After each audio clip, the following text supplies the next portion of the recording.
Welcome to Smack Talk. As always, I'm going to have two links down below in the description box. The text recap that I read from to credit WWE, as well as their official full video recap. So let's jump right into this. This was really interesting for me because I say that a lot. Everything's interesting. Professional wrestling for me is very interesting just overall. First off, we had Michael Cole on a special assignment, so he wasn't there. I don't know what that special assignment was, but either which way. Corey Graves and Wade Barrett did commentary. Bloodline started off the show, and then Jey Uso came out. But they were talking about Reigns needing to acknowledge Solo. Yeah, exactly. And that's when Jey Uso came out, and he's like, wow. Or he wasn't wow, more like I was wow, because like this is going to be interesting. He told Solo that he's dividing the family. Jacob Fatu was told that he was going to have the lips basically smacked off his face if he keeps looking at Jey Uso the way he is. There was no beatdown. It was just incredible. Again, you can watch the whole thing. Don't watch me talk about it for 3 minutes. Just click the video. You could see the whole thing for yourself. But it was just really cool because they just, left him alone and all that. And Jey Uso was still like, you know what, you're my baby brother and shit like that. And you're still your family.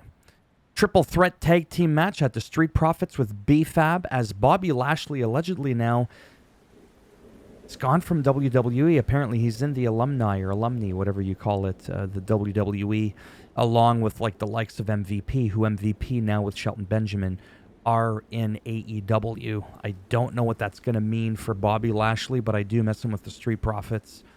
Either which way. Profits versus Pretty Deadly versus DIY. It was a great match, and then DIY won because it was a legal pin, because it was a double pin if you happen to have watched the match. And again, at the very end, it shows that. Okay. Jimmy Uso and Roman Reigns were chilling backstage. They ran into Jey Uso.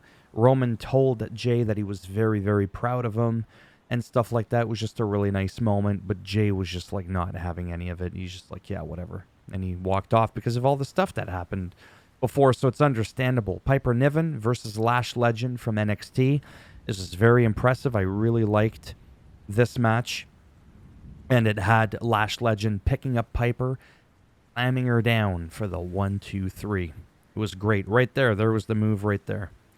Roman Reigns and Jimmy backstage, and then Roman said he was going to fix things by acknowledging Solo, but I know that we'll just have to wait and see what happens. Cody Rhodes then came out with the Crown Jewel title in the middle of the ring. Talks about what it means not to be the first or to be remembered as the last, to be the first ever, and what it means to his daughter and all that. And he wants to invite Gunther on Raw to see what that title would mean to Gunther. Nobody came out. Nobody at all. Well, I mean, who else was going to come out? I guess Gunther could have come out, but he didn't come out. This was a nice little chit-chat by himself. Again, you can watch that if you want. Kevin Owens, and there's the whole video for it in the video recap there. Kevin Owens was in his car talking about how he's been in WWE for 10 plus years. He felt disrespected by Cody Rhodes, the golden boy. Felt that Randy Orton turned his back on him by siding with Cody Rhodes and all that, and he doesn't even know if he's going to be coming back. So then Nick Aldis and Randy Orton backstage. Randy was like, I want Kevin Owens at Crown Jewel, but he said from up above, Nick Aldis can't make that happen, which means Triple H. So why doesn't Triple H want to make that happen? I don't know, but Kevin Owens might not be around. Scripted, of course. I don't really know. Triple threat tag team match. You had A-Town Down Under versus Legado del Fantasma versus the Motor City Machine Guns. I was really happy to see them. It's my first time seeing them in action. I'm not going to pretend like, oh yeah, we go way back years. I know who they are. I had no idea who they were. I'd heard of them a couple of times. I think they're from the Indies. I don't even know where they're from, to be perfectly honest. I'm not going to pretend to know something I don't know. I'll probably look it up afterwards. Actually, I did look it up. I just completely forget when I did a few weeks ago where they originate from. But they've been around for quite a while, and it was a great, great debut. And their first win on their debut for the Tag Team Championship. There's still another triple threat that went down. Then we had Nia Jax and Candice LeRae that defeated Bayley and Naomi And this was interesting. There's that interesting thing again because the Pixie Queen pinned Bailey. However, Candice LeRae, sorry. What did I call her?